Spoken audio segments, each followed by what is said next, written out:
We are meeting at a time amid the context of a worsening national crisis. And ZANU-PF's attempt to steal the next election even before that election is held. I would appraise you on this and other key issues that we have deliberated upon in this executive.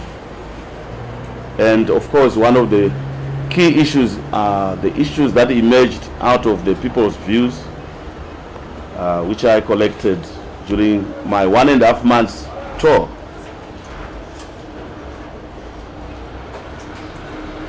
And I'm sure that the executive has benefited from some of the strategic internal issues and external issues, and I'll be raising those issues. One, a fortnight ago, the nation was startled to hear that the Zimbabwe Electoral Commission, which is supposedly independent, had allowed the ZANU-PF government to hijack the biometric voter registration exercise. And in the process has cast doubt on the prospect of a free, fair, and a credible election in 2018. I want to say also that this morning I had a meeting with the United Nations UNDP officials, and I must inform the media that there is a possible stalemate between the UNDP's process of selecting companies that will provide the kits and the government's latest move to try to hijack the process and saying that it will now take over. Unfortunately for the government, the UNDP have categorically stated that they cannot change their process. So there is a stalemate. Government wants to take over. The UNDP does not allow their process to be subjected to any other hijacking. So it is now at the highest policy level to discuss this stalemate. However, I must say that they have persuaded everyone to continue to give this process a chance by engaging and by discussing the process as we move forward. One of the key elements of the BVR process is that the government, as currently composed, constitutes one political party. It is pertinent to note that when a government so constituted hijacks an important process like this, it means simply that ZANU-PF, an interested party, has unilaterally taken over the work of an independent, supposedly independent commission ahead of the watershed proposal. This should be the cause of concern and national alarm, given how ZANU-PF in the past used violence and dubious companies such as Nikuv International Projects to steal the people's vote. We are hearing more disturbing reports about what this government is doing to subvert the will of the people in the next election. For instance, we are aware of the teams that have been working and training under the tutelage of Nikuv International Projects in Israel. There is also a ploy to have Nikuv International Project get registered under a surrogate name in an attempt to enable the company to win the tender to supply BVR kits. If Zimbabwe proceeds to use the BVR system, which ZANU-PF is not keen to do because it cannot manipulate it, we are also aware of the plans to have these Nikuv projects work with some of the Indian companies in hijacking, not hijacking, in hacking or engaging in cyber attacks on the whole electoral system. We are aware therefore that plans are afoot either to control or derail the BVR process, frustrate voter registration and actual voting in a perceived opposition stronghold. We know as well that there are plans to tamper with the silver nitrate and other kits, other inks such as UV ink that may be used to order the fudge the result of the next election. As a party, together with other colleagues in NERA, we certainly object to this, and we are of course mobilizing Zimbabweans for a public demonstration on the 22nd of March, because this is unacceptable and we cannot watch this process being hijacked in the broad daylight. As MDC, together with colleagues, and as I've stated, we have written to SEC expressing our very deep-seated concern about their acquiescence and the complicity in allowing the hijacking of this process. Our demands include, but are not limited to, the following when we made representations to SEC. One, a credible voters' roll. A credible voters' roll is mandatory, and if there is continued dithering and subversion of the biometric voter registration process, then we can ensure that prospective voters simply produce their IDs, as we did in 1980.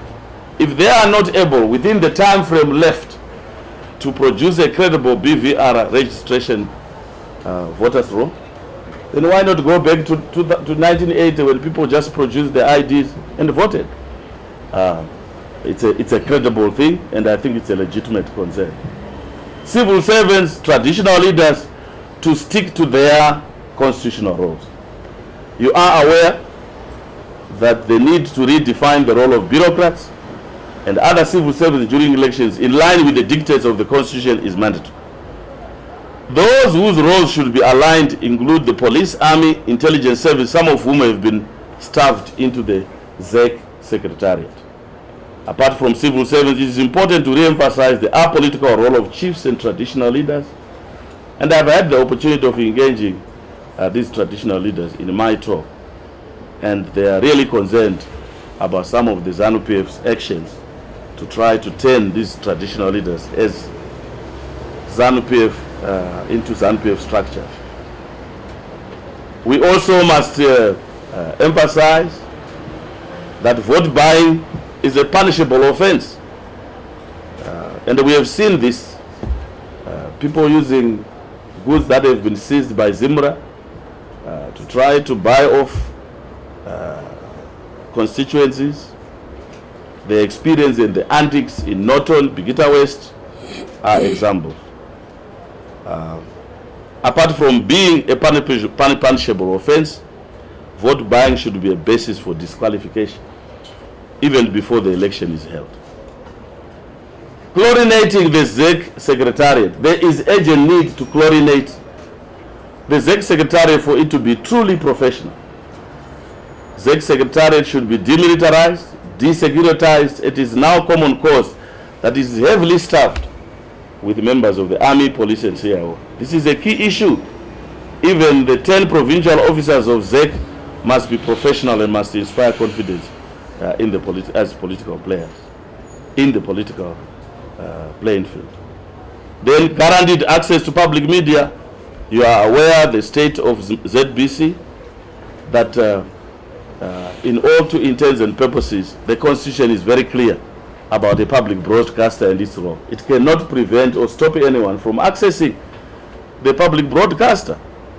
And we are doing everything to take legal action on this matter. Media reforms remain a key electoral matter that continues to suffer from non-implementation, even where the Constitution is very clear and unequivocal, as stipulated in Section 61 of the Supreme Law of the land. Then, agreement on the printing of ballot papers or voting material. There is need for agreement by all parties who are participating, like in any democratic country, to be participants in checking voting material. We don't want a situation where we end up one morning and say the opposition is now going to get hard copies of the voters' roll. We need to have this access in accordance with certain rules of elections. Then, of course, the presence of polling agents from all political parties at polling stations. I think that goes without saying. Safety of candidates. We want to be assured that our candidates are safe by disbanding the youth militias that are there all over the country. As political agents of the ruling party, these are the people that are directly involved in abusing and harassing political agents, political candidates. Diaspora vote. You are aware that the diaspora is allowed in terms of the Constitution, but unfortunately, ZEC is trying to is trying to make an excuse that we don't have funding to put the administrative mechanisms to give the diaspora their constitutional right. Observers, again, we should allow an open door policy on observers. No restrictions. What have we got to hide? Anyone who wants to come and observe the next election must come so, without exception, and must be allowed to observe both before and after the election. As the nation converges on a common agenda for progress, growth, and development, and for democracy to take hold, I wish to applaud war veterans for joining the rest of the country in making the same demands for which they fought a brutal and legitimate armed struggle against racism and repression. We salute these gallant sons of Zimbabwe for taking that stand. Not only are they calling on President Mugabe, which we also do, to step down in the interest of the country. In fact, during one of my tours in Mutoko, one made a very passionate plea that we don't mind President Mugabe being president for life for ZANU-PF. That's okay. But for him at that advanced age to be a president of the country, I think it's a serious disservice to the country. So I think we agree with the war veterans, and I think it's also resonating with all of us that he must be given time to rest. Then we have a message to our Liberation War icons. On behalf of the party I lead and the broad democratic movement, on my own behalf, I want to assure the war veterans, ex-detainees and restricts that Zimbabweans sincerely welcome their joining the legitimate national demand for institutionalizing democracy in this country, beyond mere liberation and political independence. We sincerely welcome their withdrawal of support from a notion of one man, one rule, the one power center of power, which were never the objective of the brutal and pre-election struggle. Together, let us confront those who have betrayed the ethos of that sacred war.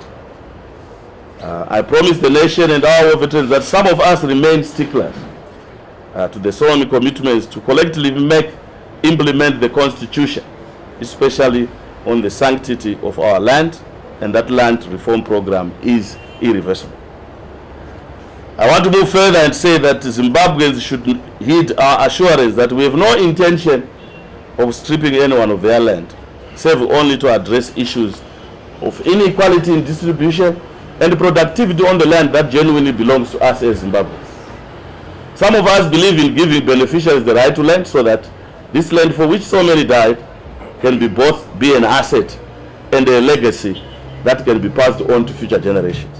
True, there will be rationalization in the allocation of land without a reversal of the sacred principle.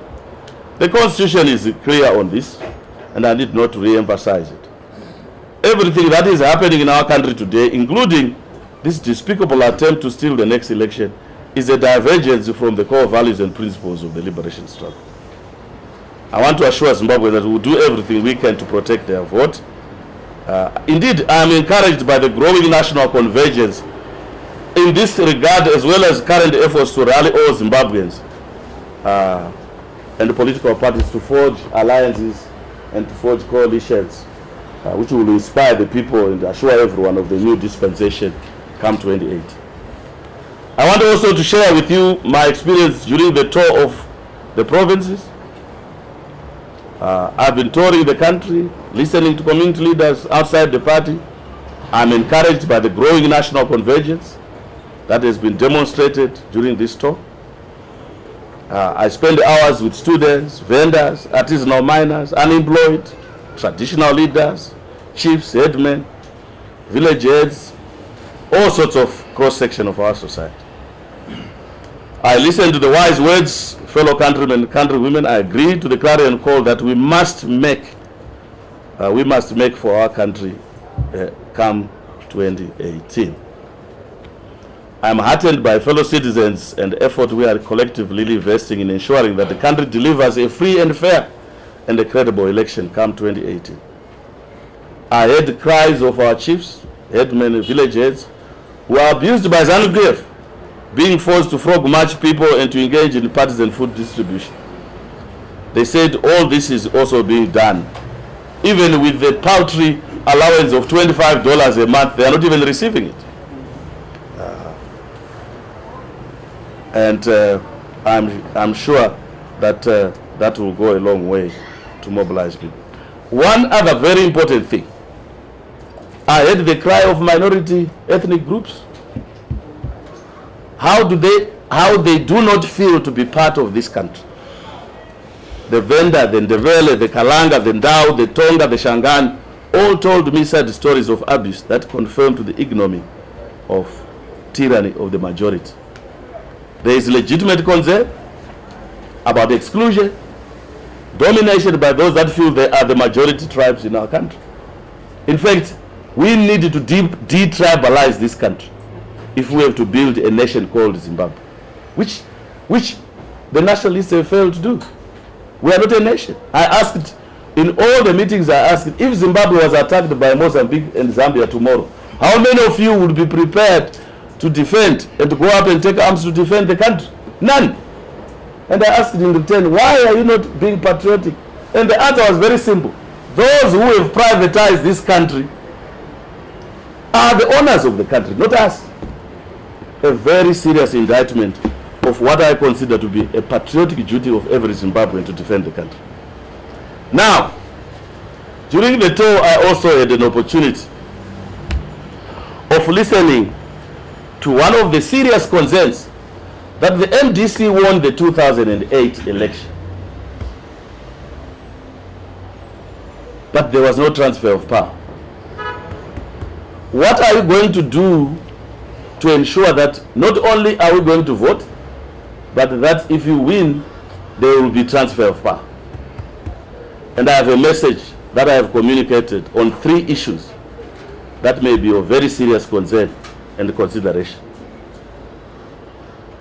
I'm aware of these concerns. There are concerns that are natural in any transition. And there are 3 main concerns. One is that during a transition, you must ensure that those that are supposed to give up power, or those that are resisting power because they are afraid of change, must be assured of some personal security through guaranteed pensions. It's not only a Zimbabwe experience, but it is an international experience to guarantee people that they won't be destitute the following day. It has happened in this country, it has happened in South Africa, that guaranteeing people's pensions allow them to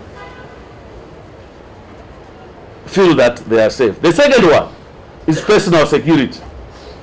I'm aware that atrocities have been committed in this country and that there are people who are afraid of prosecution.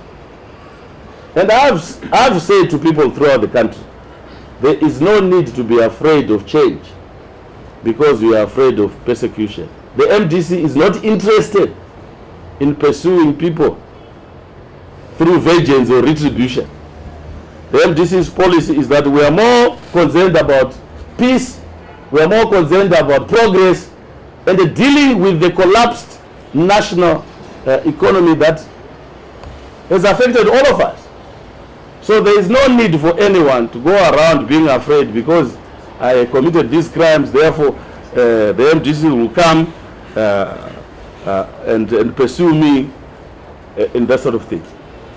So I wish to assure everyone that there is nothing to fear in the change that we seek. We have no intention to engage in retribution, and we are only driven by the genuine patriotic spirit to ensure peace, stability, and growth.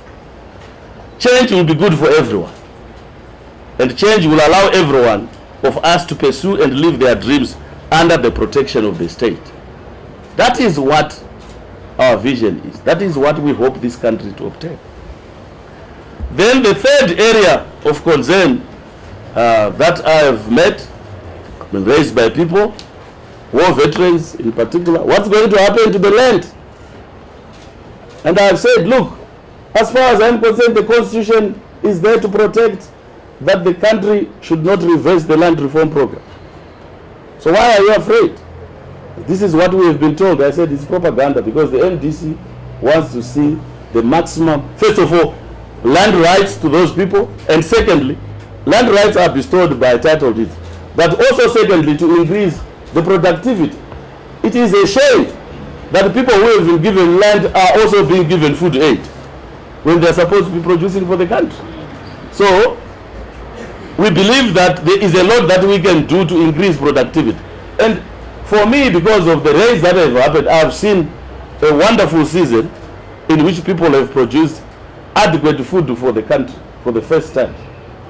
And I was joking with somebody, I said, now that we all have our maize, where are they going to get the rotten rice to distribute to us?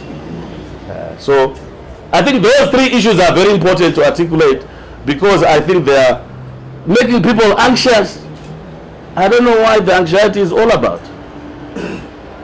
This country belongs to all of us, and there will be neither retribution. And as I've said, no one should have any reason either to fear change, nor to be suspicious or uncertain of the new dispensation that is now upon us. I want to conclude, Ragutu, and say I urge all Zimbabweans to support the efforts of free and fair elections, with our assurance that we do not wish to harm or engage in vengeance against anyone. I am confident that collectively we will not fail this nation, and that the future generations to whom we bequeath a stable, prosperous and democratic country which is underpinned by growth and opportunities for all is something that should motivate us. 2018 presents us with a perfect opportunity to start afresh, lay the foundation for a prosperous country. That is if we reach 2018. At the rate we are going, we have a very precarious national situation. And I hope all Zimbabweans will have the hope of reaching that 2018 milestone and set this country on a new direction. Otherwise, we are condemned as a nation. Thank you very much. Thank you, President, for that very clear presentation. Ladies and gentlemen, the press corps give you an opportunity to ask questions. Never mind my voice, I'm suffering from a bit of flu, but I'm sure you can hear me. You are free now. This is issues. And my second question is to bring up the procurement. The question is, what's the role of the government superintending over management of elections? Why would you claim that foreign agents should be involved? On the first one, I think people must appreciate that alliance building is not an event. It is a process.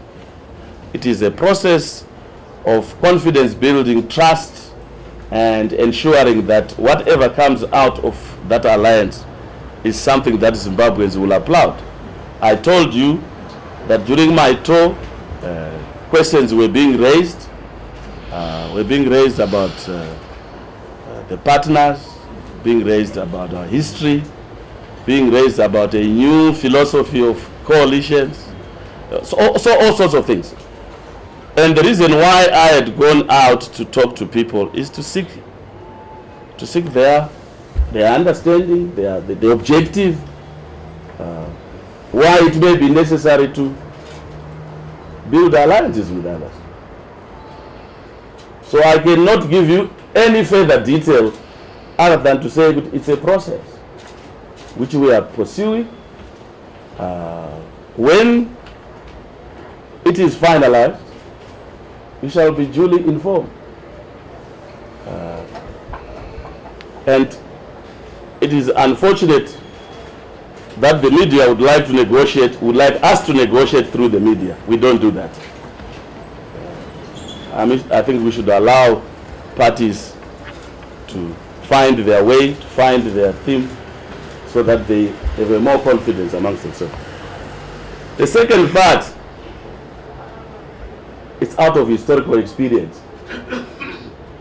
ZANU-PF does not even hide the fact that it is determined, not only will it rig the election, but it is determined to rig an election.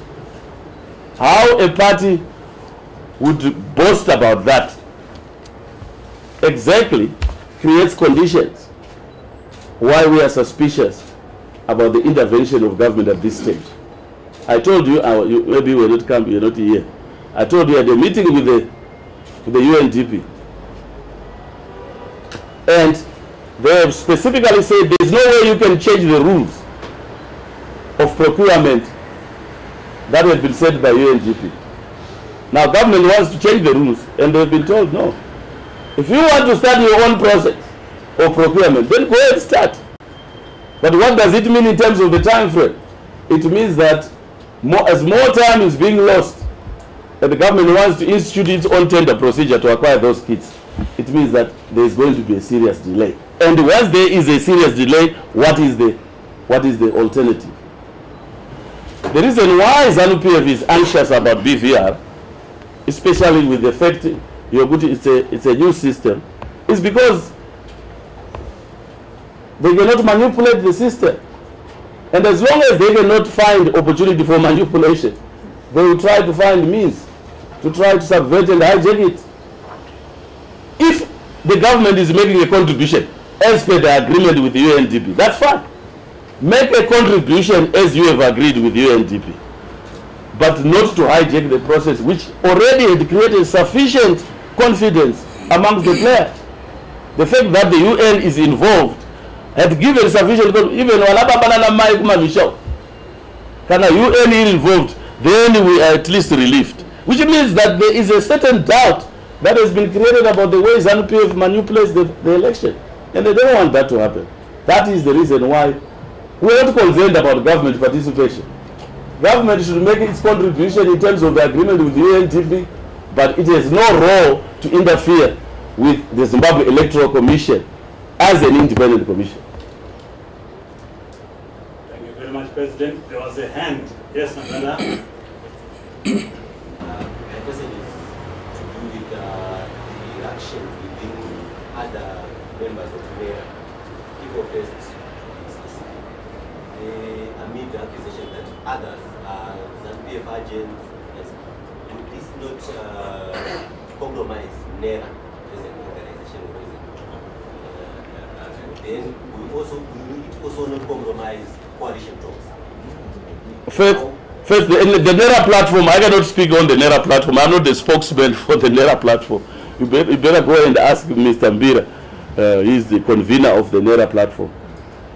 For us, in conceptualizing a collective effort in fighting for conditions, was a brilliant idea. It has consummated itself into NERA, which is good.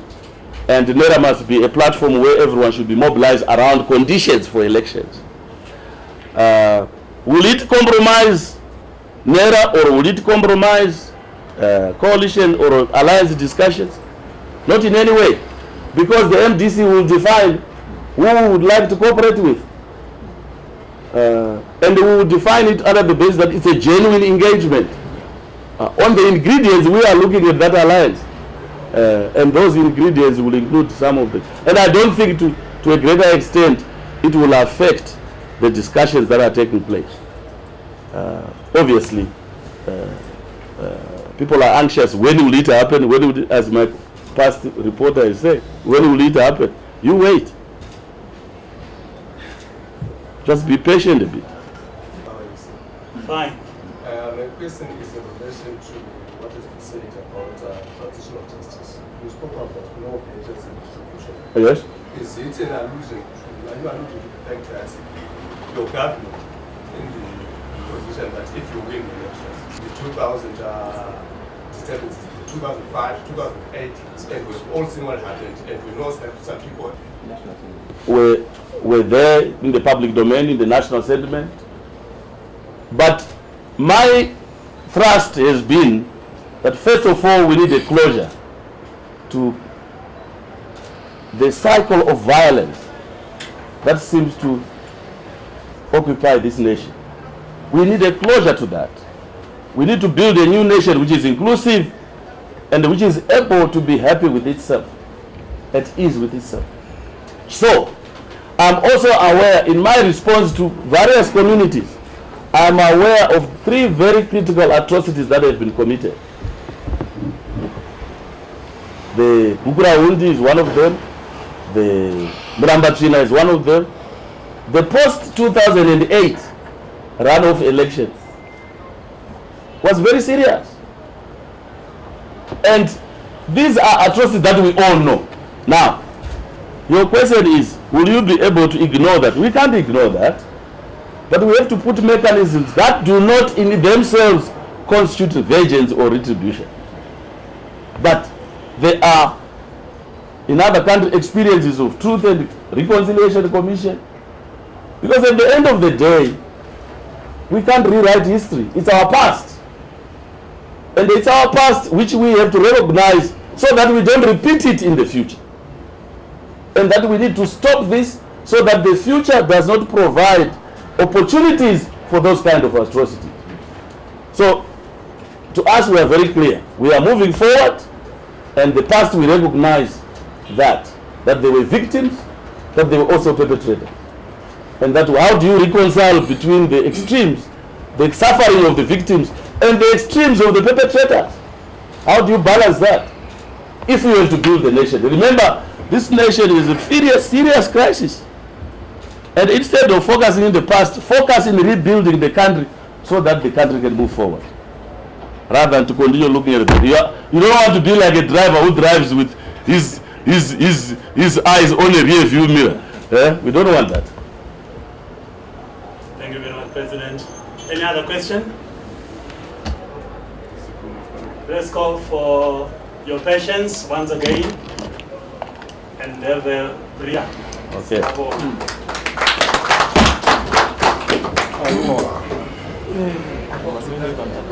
Obrigado.